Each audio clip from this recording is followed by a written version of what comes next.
ទេវតាដែលលោកថែរក្សាស្ទឹងបឹងគង្គៀគង្គពួបបតាសិលាគិរីជ្រោះជ្រងចលងដងអូគិរីបបតា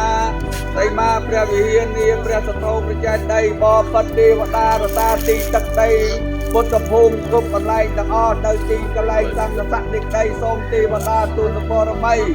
ទេវតាគ្រប់ឋានគ្រប់ភពគោរពអញ្ជើញយាងមកគោរពបូជាលើកទុកពុទ្ធសាសនាសូមឲ្យសាសនាពុទ្ធជាម្ចាស់រុងរឿងកំកើងចម្រុងចម្រើនគ្រប់5000ប្រវត្តិទៅអនុមោ